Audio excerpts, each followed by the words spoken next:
नमस्ते, सदा वत्सले मातृभूमि, जय हिंद। दोस्तों वक्त आ चुका है कि अब चाइना को सही तरीके से सबक सिखाया जाए। और ये सबक कैसे सिखाया जा सकता है और ऐसी कौन कौन सी चीजें हैं जिनसे इस चाइना के बढ़ते हुए प्रभाव को भारत ही नहीं पूरा विश्व रोक सकता है, नहीं तो अंजाम बहुत गंभीर होने वाले हैं। जिस तरीके से चाइना ने अपना एक वायरस क्रिएट करके पूरे विश्व में तहलका मचा दिया और इसको देखते हुए पूरा विश्व इसके खिलाफ उतर चुका है, लेकिन इसके सपोर्ट में भी जो देश हैं उनकी भी कमी नहीं है, जिसमें कि उत्तर कोरिया, तुर्की और पाकिस्तान है जो इसको पूरा समर्थन दे रहे हैं। सबसे पहली बात हमें ये जानना जरूरी है कि आखिर ये कंट्री यानी कि चाइना जमीन हड़पने वाला देश कैसे बना। ये बात उस समय की है जब कोल्ड वॉर का सेशन था और रशिया को रोकने के लिए जो वेस्टर्न कंट्रीज थी उन्होंने पूरा जोर लगाया और इसके लिए उन्होंने इस्तेमाल किया चाइना को, यानी कि चाइना को मोहरा बनाया। लेकिन यहाँ पर ये पश्चिमी देश उस बात को भूल गए जो कि नेपोलियन ने कई सौ साल पहले बोल दी थी, जिसमें उसने कहा था कि चाइना एक सोता हुआ ड्रैगन है, इसको जगाना मत वरना ये सारे विश्व को झकझोर देगा। और इसी बात को समझते हुए चीन के दिमाग में ये बात घुस गई थी कि उसे केवल सैन्य क्षमता में महारत हासिल नहीं करनी है बल्कि उसे आर्थिक शक्ति बनना है। और इस तरीके से चाइना एक भीगी बिल्ली बन गया। और इसी चीज को देखते हुए जो ये लालची MNC यानी कि मल्टीनेशनल कंपनियां थी, उन्होंने चीन को अपना प्रोडक्शन का यूनिट बना दिया, क्योंकि उनको मालूम था, यानी कि इन MNCs को पता था कि चीन में मजदूरों का कोई अधिकार नहीं है, सो वहां उन्हें भरपूर मुनाफा कमाने का मौका मिलेगा। और सबसे खास बात यह थी कि यहाँ पर मजदूरों की स्ट्राइक की भी कोई चिंता नहीं थी। लेकिन ये जो पश्चिमी देशों की मल्टीनेशनल कंपनियां थी वो इस बात को भूल गई कि वो चीन को धीरे धीरे एक आर्थिक शक्ति बना रही है। लेकिन सवाल ये उठता है कि अगर इन पश्चिमी देशों और इन मल्टीनेशनल कंपनियों ने अभी भी अपनी नीतियों को यानी कि पॉलिसीज को नहीं बदला तो कुछ समय में चाइना, ये जो आतंकी देश है जिसमें कि पाकिस्तान भी आता है, तुर्की आता है, इवन कहीं ना कहीं आपका नॉर्थ कोरिया भी आता है, इनके साथ सांठगांठ करके पूरी दुनिया को आर्थिक और मानसिक दास बना सकता है। और इस बारे में चाइना ने 1949 में ही सोच लिया था। चीन ने उस वक्त ये सोच लिया था कि वो महाशक्ति बनेगा और माओ का जो ये सपना था उसको पूरा कर रहा है शी जिनपिंग, जिसके लिए वो भयंकर प्रयास भी कर रहा है। दूसरी तरफ चीन ने अपने पड़ोसी देशों की जमीनों को हत्या कर अपनी सीमा को सुरक्षित किया है। इसके बाद वो क्या करता है, जो अविकसित देश होते हैं उन्हें कर्ज देता है, अपने जाल में फंसाना शुरू करता है। भारत के साथ भी ऐसे ही हुआ। तिब्बत पर जब सबकी चुप्पी थी तो भारत के जो प्रधानमंत्री थे नेहरू जी, उन्होंने चीन को हर अंतर्राष्ट्रीय संगठन में समर्थन दिया, जिसका परिणाम आज भारत भुगत रहा है। ये सब आप जानते भी हैं। दूसरी तरफ पाकिस्तान ने शुरू से ही चीन को अपना दोस्त बनाकर रखा। इसके अलावा तालिबान और अलकायदा पर भी चाइना ने इनका पूरा समर्थन दिया। वहीं इसका एक सबूत है उइगर मुसलमान, जिन पर चीन अत्याचार कर रहा है और इस पर जो इस्लामी मुल्क है या फिर संयुक्त राष्ट्र कुछ नहीं बोलता है, क्योंकि अंतर्राष्ट्रीय प्लेटफॉर्म्स पर यानी कि इन अंतर्राष्ट्रीय मंचों पर चाइना की सांठगांठ है और चीन ने इन सभी देशों के साथ मिलकर एक शतरंज की बिसात बिछाई है। इसके अलावा चाइना ने एजुकेशन पर भी खर्च करना शुरू कर दिया और जिस तरीके से शिक्षा का प्राइवेटाइजेशन हुआ, पश्चिमी देशों को इन्वेस्टमेंट चाहिए थी तो चाइना ने इन्वेस्टमेंट करना शुरू कर दिया। और यही नहीं, इसके चलते उसने अपने लाखों स्टूडेंट्स को विदेशों में भेजना शुरू कर दिया ताकि वो पश्चिमी लोगों की विचारों को समझ सके और उसका फायदा चीन उठा सके। दोस्तों यही नहीं, चाइना ने बाकायदा जो यूनिवर्सिटी पश्चिमी देशों में उसने खोली, वहाँ के चेयरमैन भी यानी कि एजुकेशनल हब्स के जो चेयरमैन होते हैं वो डायरेक्टली चाइना का नहीं हो सकता, लेकिन जो वहाँ के लोकल हैं उन्हीं को सपोर्ट के आधार पर चाइना ने उनको चेयरमैन तक भी बना दिया। और इसी को देखते हुए चाइना ने कई देशों में अपने कल्चरल सेंटर भी खोलने शुरू कर दिए। लोग ये समझते रहे कि चीन उदारीकरण के रास्ते पर है, लेकिन उसके असली मंसूबों को समझने में वो असफल रहे। दोस्तों सच्चाई तो ये है कि चाइना एक कम्युनिस्ट पार्टी है और यहाँ का जो स्टूडेंट भी होता है या फिर शिक्षक भी होता है उसका ब्रेन वॉश किया जाता है, उसको कट्टर कम्युनिस्ट बनाया जाता है और उसी के तर्ज पर उसे इन विदेशी शैक्षणिक संस्थाओं में पढ़ने के लिए भेजा जाता है। चाइना ने कई बार इलीगल तौर पर भी अपने नागरिकों को इन वेस्टर्न कंट्रीज में भेजा ताकि वहां से एजुकेशन ले सके।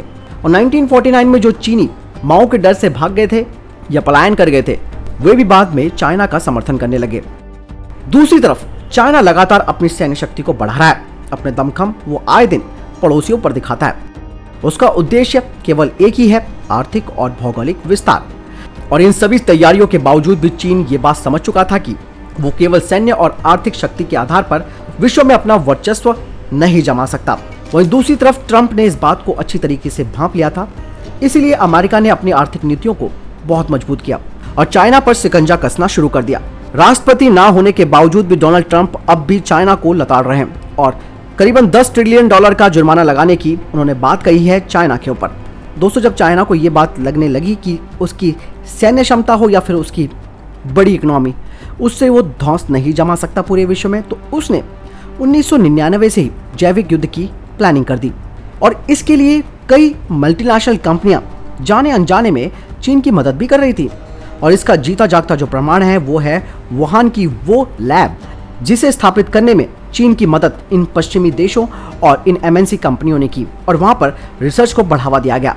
और इस बाजी को जीतने के लिए चाइना ने 3 चालें चली। सबसे पहले उसने कई देशों में अपने जो समर्थक हैं, खास करके जो कम्युनिस्ट समर्थक है, वो खड़े करने शुरू कर दिए और उन्हें आगे बढ़ाना शुरू कर दिया। और इसी को देखते हुए आज की डेट में दोस्तों, अमेरिका हो या फ्रांस हो या भारत, इन देशों में जो भी हिंसा होती है उसके पीछे कहीं ना कहीं चीन के समर्थक तत्वों का हाथ होता है। वहीं जो उसका दूसरा पासा है वो है अपनी सैन्य शक्ति को बढ़ाना। और इसी को देखते हुए उसने दक्षिणी चीन सागर में अपने युद्धपोत भेजे, तो वो कभी ताइवान या फिर जापान पर अपनी धौंस दिखाने की कोशिश करता है और वहां पर लड़ाकू विमान भी भेजता रहता है। यही नहीं, उसने अमेरिका तक को भी धमकी दी। तो वहीं दूसरी तरफ लद्दाख और गलवान में उपद्रव भी किया, जहां दुनिया को यह लग रहा था कि शायद अमेरिका और चीन के बीच युद्ध हो सकता है और दुनिया भर की जो मीडिया थी वो केवल इसी तरीके की रिपोर्टिंग करती रही। लेकिन चाइना ने चुपचाप से कोरोना जैसा जैविक हथियार भी छोड़ दिया। जब तक पूरी दुनिया ये समझ पाती तब तक बहुत देर हो चुकी थी। अब वक्त आ चुका है कि अगर चीन को उसकी हरकतों के लिए तुरंत सबक ना सिखाया जाए तो इस वर्ल्ड का क्या हाल होगा, ये सोचने और समझने से भी परे है। चाइना को रोकने के 4 महत्वपूर्ण पॉइंट हैं। सबसे पहला, चीन का आर्थिक और वैज्ञानिक बहिष्कार किया जाए। इसके लिए खुद अमेरिका और इन एमएनसी कंपनियों को तैयार रहना होगा ताकि किसी भी तरीके की जानकारियां या किसी भी टेक्नोलॉजी की जानकारी चाइना तक ना पहुंचे। दूसरा, चीन के सभी पड़ोसियों के साथ उसका लफड़ा है क्योंकि चाइना के विस्तारवादी से सब परेशान है। ऐसे में सभी देशों को मिलकर जिन जिन कंट्री से चाइना का विरोध चल रहा है उन सबको एक होकर चाइना को वापस पीछे धकेलना होगा, जो उसकी एक्चुअल बॉर्डर है वहां तक। क्योंकि चाइना दोस्तों यहाँ पर मजबूरी का फायदा ये उठाता है कि जैसे भारत हो गया, वियतनाम हो गया, जापान हो गया, ये सारी कंट्रियां दूर दूर है, लेकिन उसको मालूम है कि ये यूनाइट नहीं है।